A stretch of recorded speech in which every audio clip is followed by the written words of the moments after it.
Ya, shalom saudara. Hari ini saya ingin share dengan kita semuanya dari Daniel saudara, pasal 3 ayat 1 sampai 30. Oke, kalau sudah dapat saudara, saya akan bacakan untuk kita semuanya. Judulnya ini tentang perapian yang menyala-nyala saudara. Raja Nebukadnezar membuat sebuah patung emas yang tingginya 60 hasta dan lebarnya 6 hasta yang didirikannya di dataran Dura di wilayah Babel. Lalu Raja Nebukadnezar menyuruh orang mengumpulkan para wakil raja, para penguasa, para bupati, para penasihat negara, para bendahara, para hakim, para ahli hukum, dan semua kepala daerah untuk menghadiri pentabisan patung yang telah didirikannya itu. Lalu berkumpullah para wakil raja, para penguasa, para bupati, para penasihat negara, para bendahara, para hakim, para ahli hukum, dan semua kepala daerah untuk menghadiri pentabisan patung yang telah didirikan Raja Nebukadnezar itu. Dan berseluruhlah seorang bentara dengan suara nyaring, "Beginilah dititahkan kepadamu, hai orang-orang dari segala bangsa, suku bangsa, dan bahasa. Demi kamu mendengar bunyi sangkakala, seruling, kecapi, rebab, gambus, serdam, dan berbagai-bagai jenis bunyi-bunyian, maka haruslah kamu sujud menyembah patung yang telah didirikan Raja Nebukadnezar itu. Siapa yang tidak sujud menyembah akan dicampakkan seketika itu juga ke dalam perapian yang menyala-nyala. Sebab itu, demi segala bangsa mendengar bunyi sangkakala, seruling, kecapi, rebab, gambus, dan berbagai-bagai jenis bunyi-bunyian, maka sujudlah orang-orang dari segala bangsa, suku bangsa, dan bahasa, dan menyembah patung emas yang telah didirikan Raja Nebukadnezar itu." Pada waktu itu juga tampillah beberapa orang Kasdi menuduh orang Yahudi. Berkatalah mereka kepada Raja Nebukadnezar, "Ya Raja, kekalah hidup Tuanku. Tuanku Raja telah mengeluarkan titah bahwa setiap orang yang mendengar bunyi sangkakala, seruling, kecapi, rebab, gambus, serdam, dan berbagai-bagai jenis bunyi-bunyian harus sujud menyembah patung emas itu. Dan bahwa siapa yang tidak sujud menyembah akan dicampakkan ke dalam perapian yang menyala-nyala. Ada beberapa orang Yahudi yang kepada mereka telah Tuanku berikan pemerintahan atas wilayah Babel, yakni Sadrak, Mesak, dan Abednego. Orang-orang ini tidak mengindahkan titah Tuanku, ya Raja. Mereka tidak memuja dewa Tuanku dan tidak menyembah patung emas yang telah Tuanku dirikan." Sesudah itu, Nebukadnezar memerintahkan dalam marahnya dan geramnya untuk membawa Sadrak, Mesak, dan Abednego menghadap. Setelah orang-orang itu dibawa menghadap raja, berkatalah Nebukadnezar kepada mereka, "Apakah benar, hai Sadrak, Mesak, dan Abednego, bahwa kamu tidak memuja dewaku dan tidak menyembah patung emas yang kudirikan itu? Sekarang, jika kamu bersedia, demi kamu mendengar bunyi sangkakala, seruling, kecapi, rebab, gambus, serdam, dan berbagai-bagai jenis bunyi-bunyian, sujudlah menyembah patung yang kubuat itu. Tetapi jika kamu tidak menyembah, kamu akan dicampakkan seketika itu juga ke dalam perapian yang menyala-nyala. Dan dewa manakah yang dapat melepaskan kamu dari dalam tanganku?" Lalu Sadrak, Mesak, dan Abednego menjawab Raja Nebukadnezar, "Tidak ada gunanya kami memberi jawab kepada Tuanku dalam hal ini. Jika Allah kami yang kami puja sanggup melepaskan kami, maka ia akan melepaskan kami dari perapian yang menyala-nyala itu dan dari dalam tanganmu, ya Raja. Tetapi seandainya tidak, hendaklah Tuanku mengetahui, ya Raja, bahwa kami tidak akan memuja dewa Tuanku dan tidak akan menyembah patung emas yang Tuanku dirikan itu." Maka meluaplah kegeraman Nebukadnezar. Air mukanya berubah terhadap Sadrak, Mesak, dan Abednego. Lalu diperintahkannya supaya perapian itu dibuat 7 kali lebih panas dari yang biasa. Kepada beberapa orang yang sangat kuat dari tentaranya dititahkannya untuk mengikat Sadrak, Mesak, dan Abednego dan mencampakkan mereka ke dalam perapian yang menyala-nyala itu. Lalu diikatnya ketiga orang itu dengan jubah, celana, topi, dan pakaian-pakaian mereka yang lain dan dicampakkan ke dalam perapian yang menyala-nyala. Karena titah raja itu keras, dipanaskanlah perapian itu dengan luar biasa, sehingga nyala api itu membakar mati orang-orang yang mengangkat Sadrak, Mesak, dan Abednego itu ke atas. Tetapi ketiga orang itu, yakni Sadrak, Mesak, dan Abednego, jatuh ke dalam perapian yang menyala-nyala itu dengan terikat. Kemudian terkejutlah Raja Nebukadnezar, lalu bangun dengan segera. Berkatalah ia kepada para menterinya, "Bukankah 3 yang telah kita campakkan dengan terikat ke dalam api itu?" Jawab mereka kepada raja, "Benar ya Raja." Katanya, "Tetapi ada 4 orang kulihat berjalan-jalan dengan bebas di tengah-tengah api itu. Mereka tidak terluka, dan yang keempat itu rupanya seperti anak dewa." Lalu Nebukadnezar mendekati pintu perapian yang menyala-nyala itu. Berkatalah ia, "Sadrak, Mesak, dan Abednego, hamba-hamba Allah yang maha tinggi, keluarlah dan datanglah kemari." Lalu keluarlah Sadrak, Mesak, dan Abednego dari api itu. Dan para wakil raja, para penguasa, para bupati, para menteri raja datang berkumpul. Mereka melihat bahwa tubuh orang-orang ini tidak mempan oleh api itu, bahwa rambut di kepala mereka tidak hangus, jubah mereka tidak berubah apa-apa, bahkan bau kebakaran pun tidak ada pada mereka. Berkatalah Nebukadnezar, terpujilah Allahnya Sadrak, Mesak, dan Abednego. Ia telah mengutus malaikatnya dan melepaskan hamba-hambanya yang telah menaruh percaya kepadanya dan melanggar titah raja, dan yang menyerahkan tubuh mereka, karena mereka tidak mau memuja dan menyembah Allah manapun kecuali Allah mereka.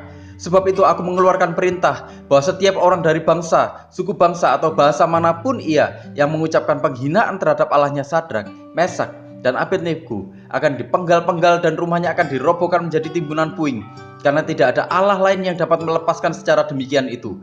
Lalu raja memberikan kedudukan tinggi kepada Sadrak, Mesak, dan Abednego di wilayah Babel.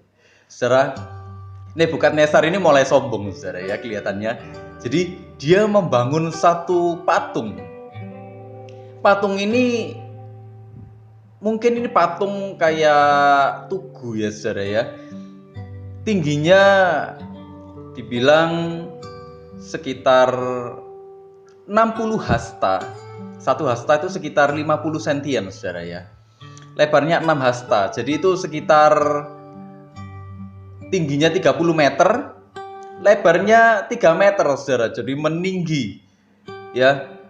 Ini patung yang sangat tinggi, dibuat oleh Nebukadnezar. Mungkin dia mulai sombong. Kenapa? Dia dapat mimpi, saudara, dan diterjemahkan oleh Daniel mimpinya ini. Nubuatan Daniel itu menyatakan kalau Nebukadnezar itu adalah kepala emas dari patung yang ada di mimpinya itu. Itulah kenapa Nebukadnezar dia merasa sangat superior.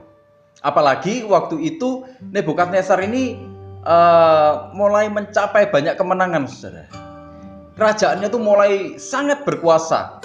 Ada begitu banyak wilayah ditambah-tambahkan ke dalam kekuasaan kerajaan Babel waktu itu. Itulah kenapa dia mulai berpikir, bagaimana caranya untuk menyatukan semua orang ini, supaya orang ini memiliki kesetiaan yang total terhadap Nebukadnezar.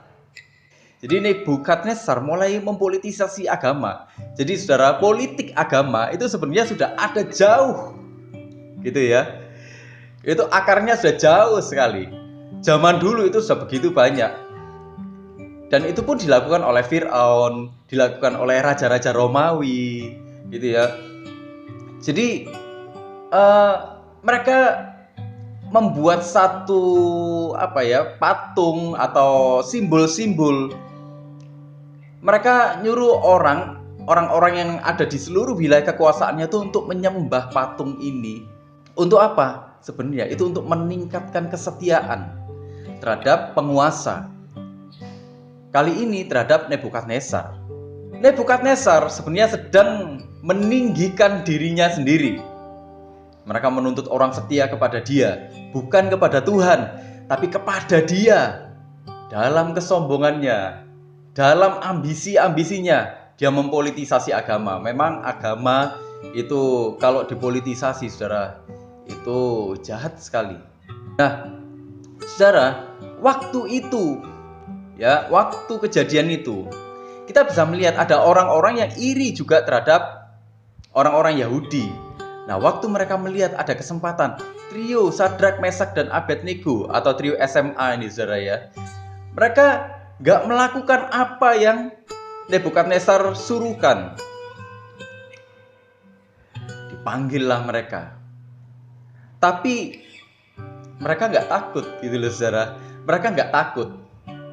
Mereka pada awalnya, saudara, ya, Nebukadnezar tanya, apa benar, ya, hai Sadrak, Mesak, dan Abednego, di ayat 14, kamu gak memuja dewaku dan tidak menyembah patung emas yang kudirikan itu. Masih dikasih kesempatan kedua, saudara. Padahal tadi titahnya siapapun, ya, yang tidak menyembah patung itu dilemparkan ke dapur api.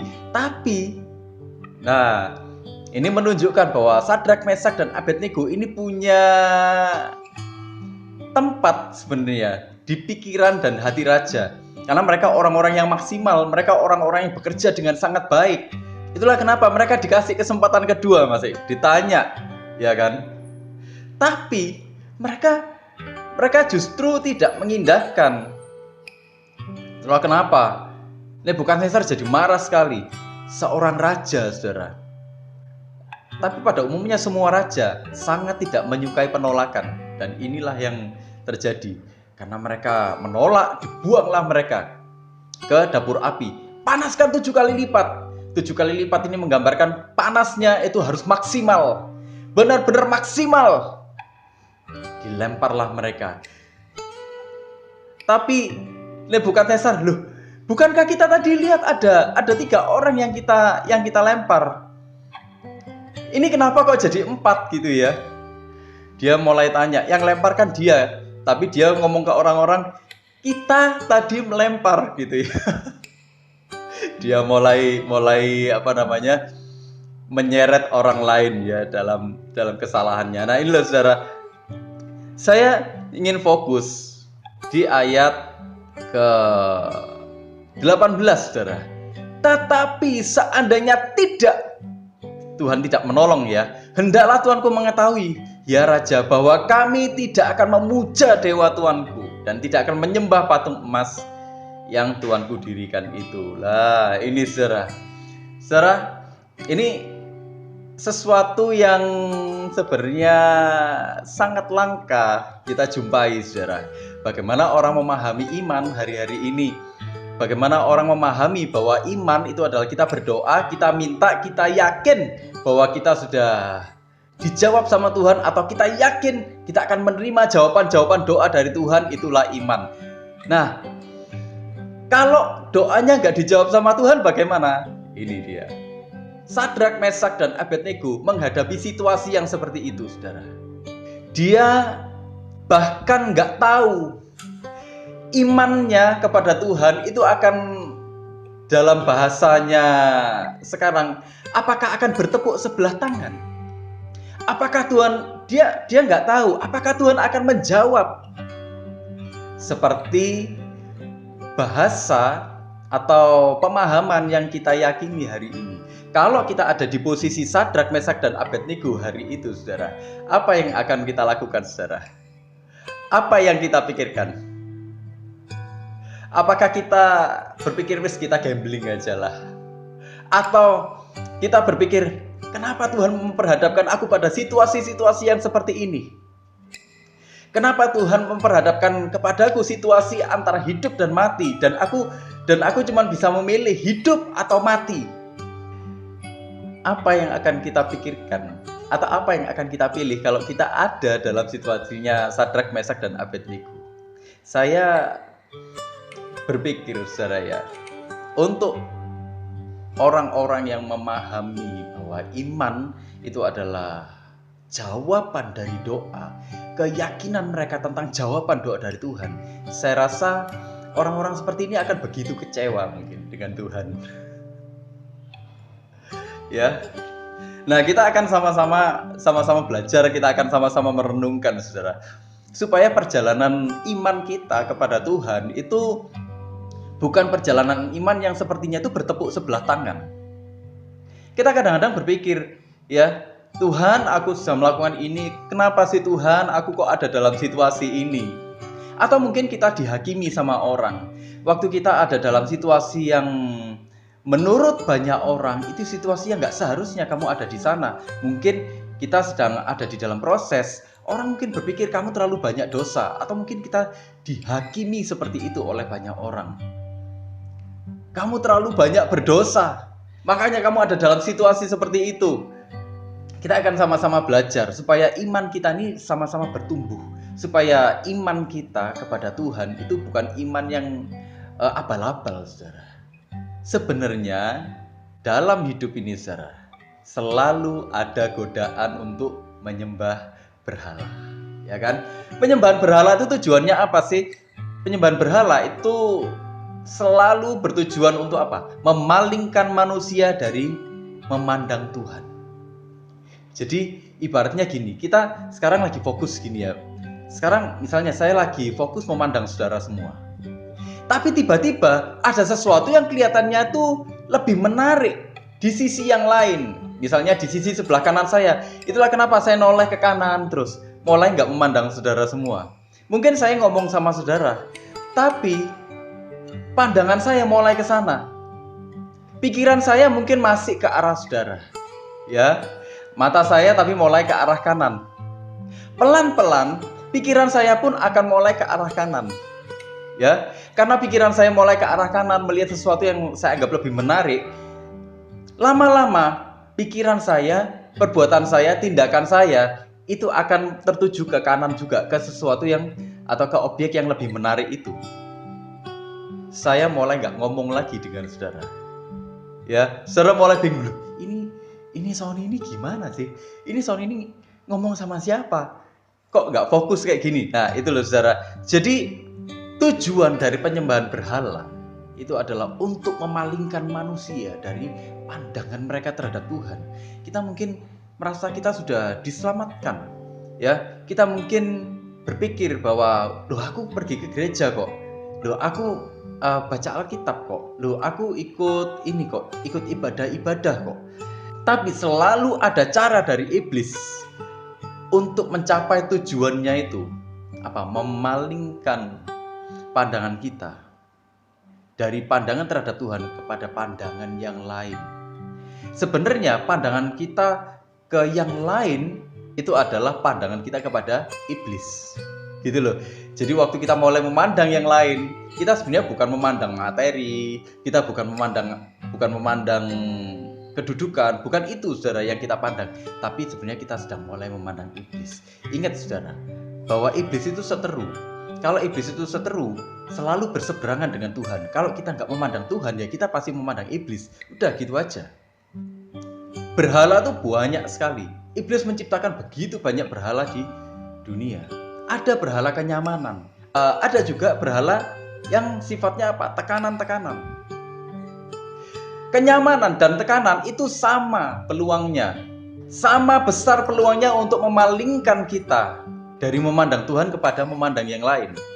Waktu iblis pakai kenyamanan, ya, iblis membawa kita menikmati kenyamanan sampai akhirnya kita merasa nggak butuh Tuhan lagi. Kenapa? Karena kita merasa sudah memiliki segalanya. Kalau tekanan-tekanan, saudara, iblis pakai kita dengan tekanan-tekanan. Ingat, saudara, iblis itu hidupnya sudah sangat lama. Mereka punya bank data, ya. Mereka punya bank data yang luar biasa. Mereka mengamat-amati hidup manusia. Itulah kenapa mereka bisa mentreatment manusia satu dengan yang lainnya itu dengan cara yang menurut mereka paling tepat. Mereka memang nggak maha tahu, tapi mereka sangat tahu cara berhadapan dengan manusia. Nah, kadang-kadang orang diperhadapkan dengan tekanan. Dalam tekanan-tekanan itu iblis masuk, memprovokasi manusia, ya kan? Tuhan gak mencintai kamu kan? Ya kan? Tuhan itu berbuat kejam terhadap kamu kan? Kalau kita lihat saudara di ayat 14 dan 19, ya, berkatalah Nebukadnezar kepada mereka, apakah benar, hai Sadrak, Mesak, dan Abednego, bahwa kamu tidak memuja dewaku dan tidak menyembah patung emas yang kudirikan itu? Sadrak, Mesak, dan Abednego itu ada dalam posisi yang nyaman sebenarnya, posisi yang tinggi.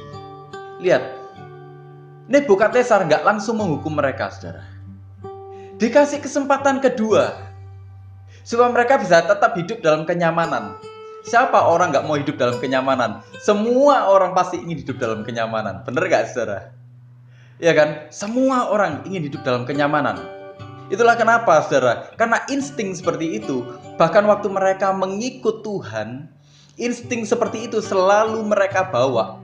Insting keduniawian selalu mereka bawa. Mereka ngikut Tuhan karena mereka cari kenyamanan. Mereka pikir dengan mengikut Tuhan, Allah semesta alam, pemilik segala sesuatu, mereka juga bisa mendapatkan kenyamanan seperti yang mereka bayangkan. Tapi, ya, di ayat 19, maka meluaplah kegeraman Nebukadnezar, air mukanya berubah terhadap Sadrak, Mesak, dan Abednego. Lalu diperintahkannya supaya perapian itu dibuat 7 kali lebih panas dari yang biasa. Ini situasi yang gak nyaman. Apakah Sadrak, Mesak, dan Abednego akan berubah pikiran, saudara? Nah, itu loh. Ya, kebanyakan orang saudara pada akhirnya mengganti Tuhan mereka. Ya kan? Mengganti Tuhannya dengan kenyamanan. Mereka yang ada di dalam tekanan, mereka mulai memilih untuk menghujat Tuhan, mereka mulai memilih untuk mempertanyakan Tuhan, dan mereka mulai memilih supaya mereka bisa keluar dari tekanan-tekanan dan mulai mendapatkan kenyamanan. Orang hidup dalam kenyamanan dan orang hidup dalam tekanan sebenarnya sama-sama besarnya peluangnya untuk berganti Tuhan, untuk memalingkan mukanya dari Tuhan.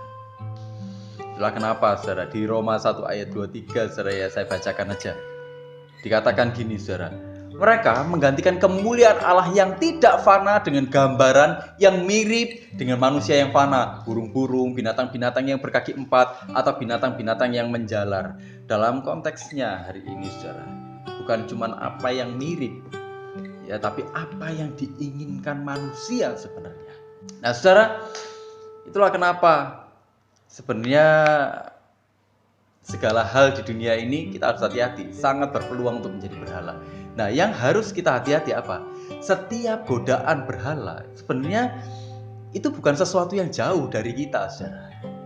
Kalau kita perhatikan dari kisah itu tadi, saudara, kalau kita perhatikan dalam kehidupan kita juga, godaan-godaan berhala itu sebenarnya selalu dekat dengan kita.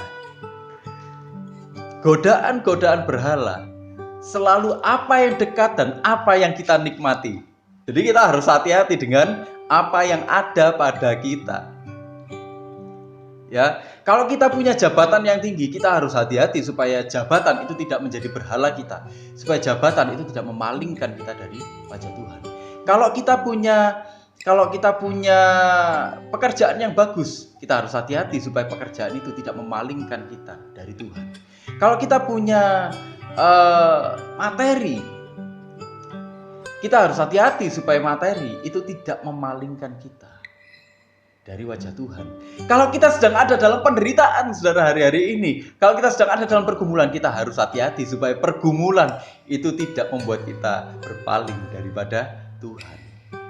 Karena kita lebih sering membesarkan pergumulan dibanding membesarkan Tuhan, loh, iya kan? Bener nggak? Kita lihat seolah-olah pergumulannya lebih besar dan Tuhan nggak bisa nolong kita. Itulah penting bagi kita untuk memahami bahwa sebenarnya semua yang ada pada kita hari ini itu bukan milik kita, gitu loh. Bukan semata-mata dari usaha kita, bukan semata-mata dari kemampuan kita, bukan semata-mata dari apa yang kita usahakan, melainkan sebenarnya itu adalah perkenanan Allah di dalam hidup kita. Itulah kenapa orang yang beriman memahami bahwa semua yang ada pada kita sebenarnya Allah bisa memberi dan Allah bisa mengambil kapan saja Dia mau, untuk tujuannya, untuk maksudnya. Dan tujuannya apa? Untuk kemuliaannya. Loh, kalau gitu tujuannya untuk kita apa? Supaya iman kita bertumbuh. Waktu iman kita bertumbuh, kita akan memuliakan Allah. Banyak orang berpikir seperti ini, saudara. Kalau aku diberkati, orang akan memuliakan Tuhan. Kalau aku hidup dalam kelimpahan-kelimpahan, hidup dalam berlimpah-limpah materi, hidup dalam jawaban-jawaban doa, orang akan melihat, orang akan memuliakan Tuhan. Apakah yang seperti itu? Enggak selalu. Ya, dalam Alkitab pun kita melihat ada orang-orang yang bertobat tanpa mereka itu melihat mujizat. Kita masih ingat saudara ya, bagaimana sida-sida dari Ethiopia ketemu dengan Filipus. Apakah waktu itu Filipus mengadakan mujizat? Waktu itu enggak ya. Sida-sida ini lagi baca gulungan kitab suci. Dia nggak ngerti. Terus terjadilah diskusi dengan Filipus, dan apa yang terjadi? Dia menerima Tuhan dan dibaptis waktu itu. Loh, gitu loh saudara. Artinya apa? Saudara stop untuk membatasi Tuhan. Tuhan, kalau aku hidup seperti ini Tuhan, dalam pergumulan seperti ini, namamu Tuhan akan dirusak oleh semua orang. Oh enggak. Nama Tuhan tidak akan rusak dengan itu. Tuhan punya begitu banyak cara supaya namanya ditinggikan. Kalau manusia bahkan tidak mau meninggikan. Bahkan Tuhan bisa pakai batu-batu untuk meninggikan namanya. Bener gak saudara? Ya kan? Tuhan punya begitu banyak cara. Dan toh kenyataannya saudara, bahkan lewat kehidupan yang menurut kita mungkin biasa-biasa, ada banyak orang diberkati melalui kehidupan kita tanpa kita sadari. Itu yang harus kita sadari gitu loh. Ya saudara, inilah kenapa Sadrak, Mesak, dan Abednego itu punya iman yang bagi saya itu luar biasa saudara. Saya ingin bacakan di ayat 14 sampai ke 18 atau ayat 16 saja. Lalu Sadrak, Mesak, dan Abednego menjawab Raja Nebukadnezar setelah dia menawarkan saudara ya, menawarkan kenyamanan. Kenyamanan ini bisa kamu nikmati, tetap kamu nikmati asalkan. Nebukadnezar pasti marah. Kenapa?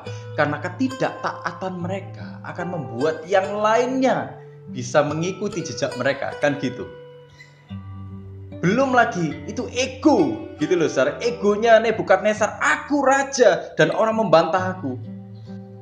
Sadrak, Mesak, Abednego menjawab gini, tidak ada gunanya kami memberi jawab kepada tuanku dalam hal ini. Jawabannya itu the point sekali. Jika Allah kami yang kami puja sanggup melepaskan kami, maka ia akan melepaskan kami dari perapian yang menyala-nyala itu dan dari dalam tanganmu ya Raja. Tetapi seandainya tidak dilepaskan pun, hendaklah tuanku mengetahui ya Raja, bahwa kami tidak akan memuja dewa tuanku dan tidak akan menyembah patung emas yang tuanku dirikan itu. Trio SMA ini saudara ya, mengajarkan kepada kita ketaatan kepada Tuhan itu tanpa syarat. Ketaatan kepada manusia itu bersyarat. Ketaatan kepada Tuhan itu sempurna. Dia tidak ada cacat, tidak ada celah, dia suci, dia tidak berbuat dosa. Manusia, seberapapun dia menguasai atau mengetahui firman Tuhan misalnya, tetap ada salahnya, ya kan? Seberapapun bijaksananya manusia, toh tetap dia juga manusia yang kadang-kadang ketemu kulit pisang aja dia bisa kepreset, gitu loh saudara. Itulah kenapa manusia itu gak sempurna saudara. Manusia kadang-kadang lupa. Kadang-kadang kacamata tuh loh saudara ditaruh di atas ini aja dia lupa kacamatanya di mana kok. Itulah kenapa manusia itu gak sempurna. Dan ketaatan kita kepada manusia itu bersyarat.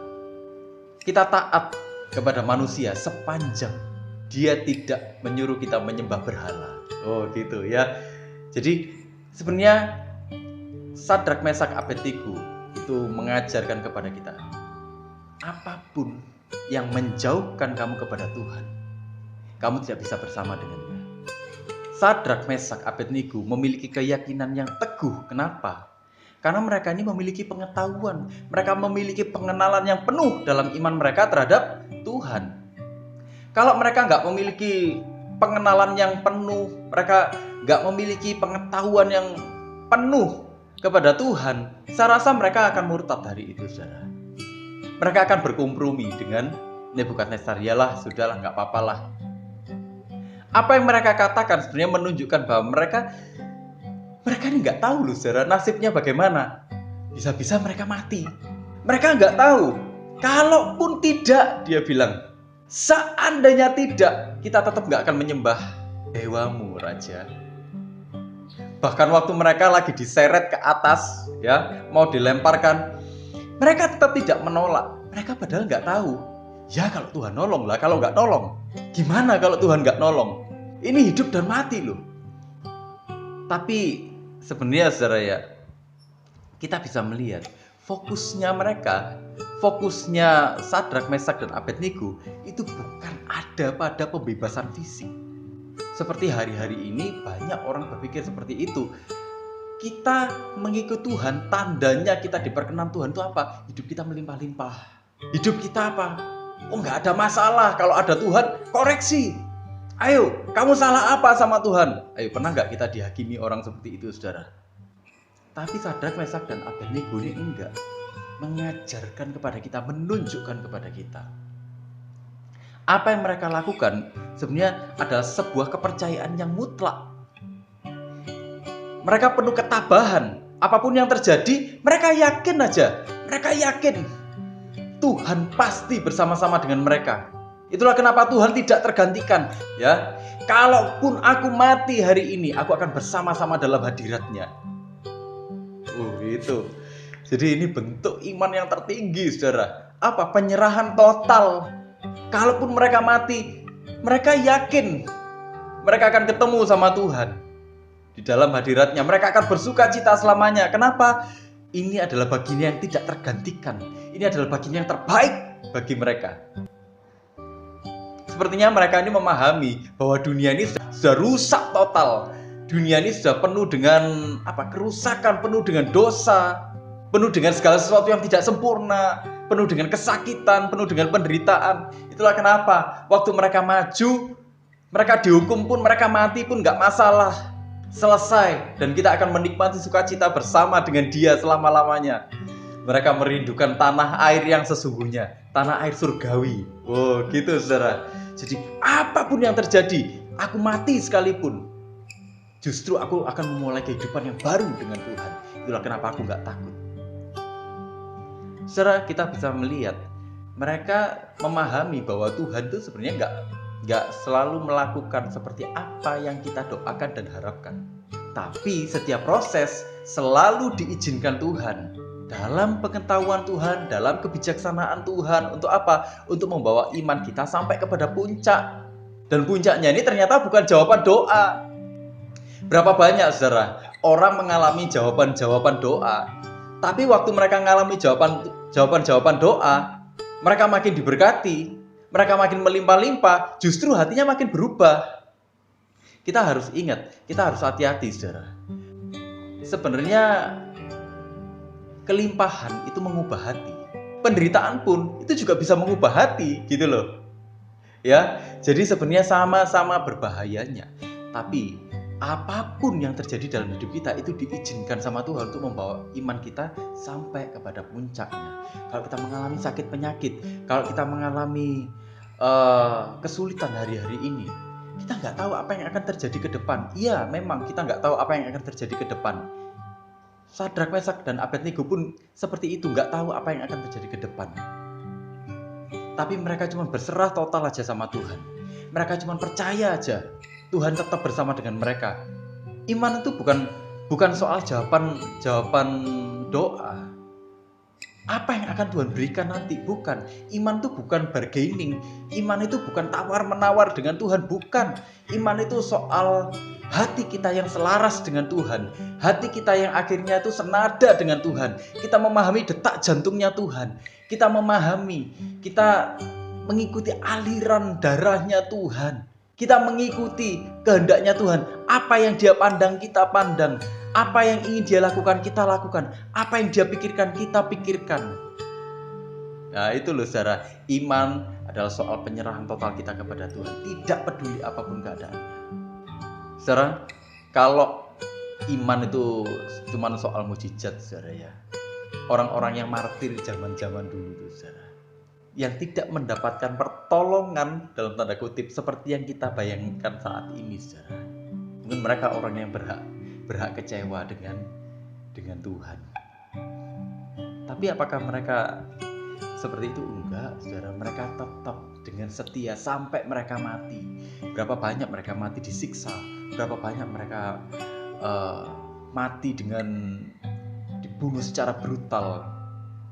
Mereka tetap beriman kepada Tuhan. Mereka nggak dapat jawaban doa seperti yang orang-orang pikirkan hari ini, tapi mereka tetap dengan sukacita mengikut Tuhan. Dan buahnya apa? Kita hari ini loh saudara, kita hari ini bisa percaya kepada Tuhan, bisa datang kepada Tuhan. Kita adalah buah dari pelayanan mereka. Kita bisa menikmati kehidupan bersama dengan Tuhan. Kita bisa mengenal Tuhan hari-hari ini. Itu adalah buah dari apa yang mereka lakukan. Mari kita beriman kepada Tuhan dengan benar.